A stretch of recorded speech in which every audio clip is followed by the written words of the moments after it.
Um dos mais populares e fascinantes eventos da história mundial, a chegada de Cristóvão Colombo a um novo mundo, pensando que era a Ásia, está associado à leitura de um texto escrito em cerca de 1350, anos antes em Alexandria, no Egito.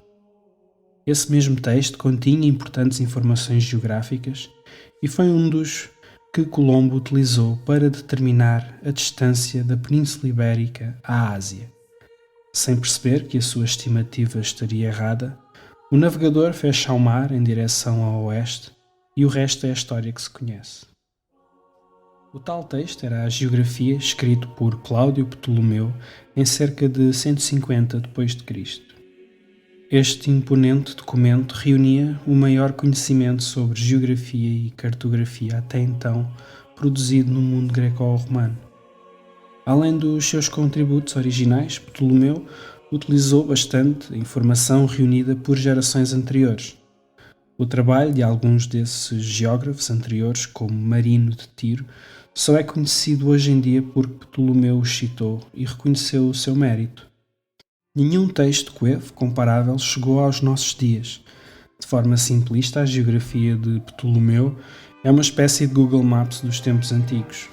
Daqui se percebe a enorme importância desta descrição do mundo, que compilava as localizações em valores de latitudes e longitudes de cerca de 8.000 lugares espalhados pela Europa, Norte da África e Ásia, cobrindo uma área que se estendia do meridiano das Ilhas Afortunadas, aproximadamente as Ilhas Canárias, até terras chinesas já a oriente da Taprobana, de Luís de Camões, ou seja, o Sri Lanka. O texto ptolomaico não se resumiu a uma linha infindável de lugares, o que por si só já seria um feito impressionante.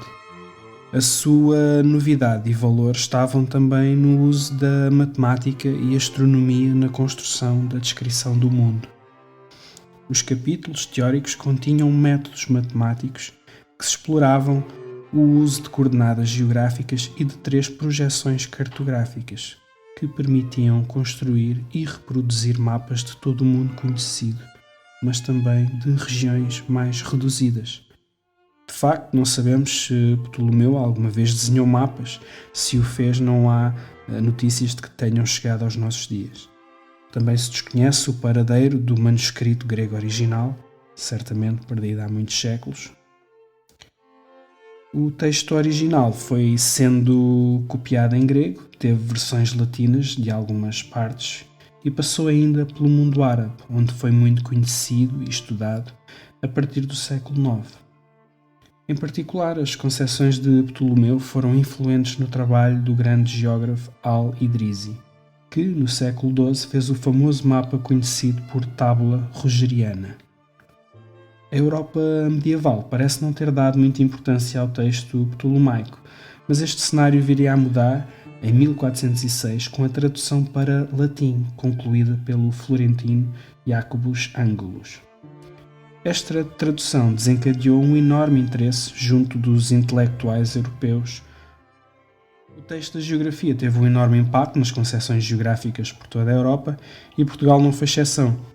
A obra circulou em manuscritos e a primeira e única tradução para português, de parte dos capítulos teóricos, foi editada em 1537 pelo grande cosmógrafo e matemático Pedro Nunes. Anos antes, interessado em ter uma imagem do mundo atualizada, o rei Dom Afonso V encomendou um mapa mundi à oficina do cartógrafo veneziano Fra Mauro. O famoso mapa, concluído em 1459, continha influências ptolomaicas e ao mesmo tempo já tinha dados das expedições portuguesas. Durante o século XV, o Tratado de Ptolomeu foi fundamental para estabelecer uma nova imagem do mundo e para fomentar o interesse científico pela cartografia geográfica. No entanto, a vida útil da sua informação geográfica seria curta. A geografia transmitiu muitas informações que se viriam a comprovar falsas, como, por exemplo, o reduzido tamanho da zona habitada e a ideia do Oceano Índico como sendo um mar fechado. Estas concepções seriam, em pouco tempo, desafiadas pelas novidades das viagens ibéricas, ainda que à custa de alguns enganos felizes, como o de Colombo. Foram estas as viagens que ajudaram a redefinir as dimensões dos continentes, o tamanho do nosso planeta e a posição de terras antigas e novas.